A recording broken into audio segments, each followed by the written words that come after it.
On Christmas Eve, many years ago, I lay quietly in bed. I did not rustle the sheets. I breathed slowly and silently. I was listening for a sound a friend had told me I'd never hear, the ringing bells of Santa's sleigh. "There's no Santa," my friend had insisted, but I knew he was wrong. Late that night, I did hear sounds, though not of ringing bells from outside.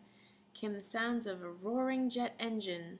I looked through my window and I saw an airplane standing perfectly still in front of my house and said, "All aboard." I ran to him. "Well," he said, "are you coming?" "Where?" I asked. "Why, Phoenix, Arizona, of course," was his answer. "This is the Phoenix Express." I took his outstretched hand and he pulled me aboard.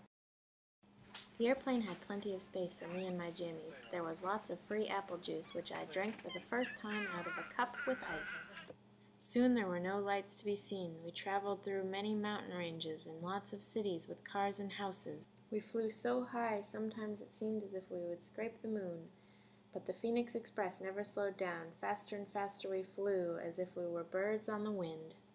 Phoenix, Arizona, at the top of the world, and also where Santa will give the first gift of Christmas. "Well, who receives the first gift of Christmas?" said the children. "He will choose one of you," said the conductor. "Look," shouted one of the children, "the elves." Outside we saw 2 elves. As our airplane drew to the center of Phoenix, Arizona, we slowed. When the Phoenix Express could go no farther, we stopped and the conductor led us outside.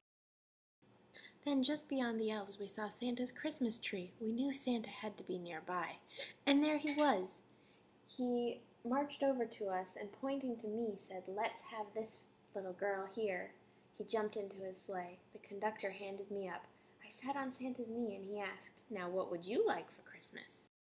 I knew that I could have any gift I could imagine, but the thing I wanted most for Christmas was not inside Santa's bag. What I wanted more than anything was 1 silver bell from Santa's sleigh. When I asked, Santa smiled. Then he gave me a hug and told an elf to cut a bell from a reindeer's harness.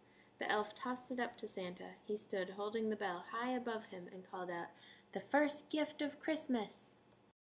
The clock struck midnight as the elves gave their approval. Santa handed the bell to me.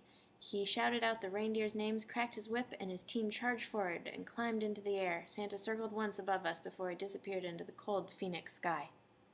It took us a while to reboard the Phoenix Express. We had to travel through airport security and lots of long lines and waiting at the airport.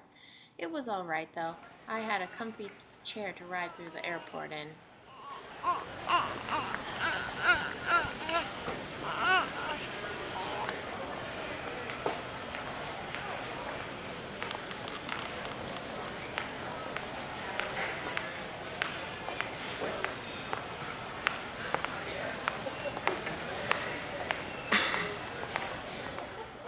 As soon as we were back inside the Phoenix Express, the other children asked to see the bell. I reached into my pocket, but the only thing I felt was a hole. I had lost the silver bell from Santa Claus's sleigh. "Let's hurry outside and look for it," one of the children said, but the train gave a sudden lurch and started moving forward.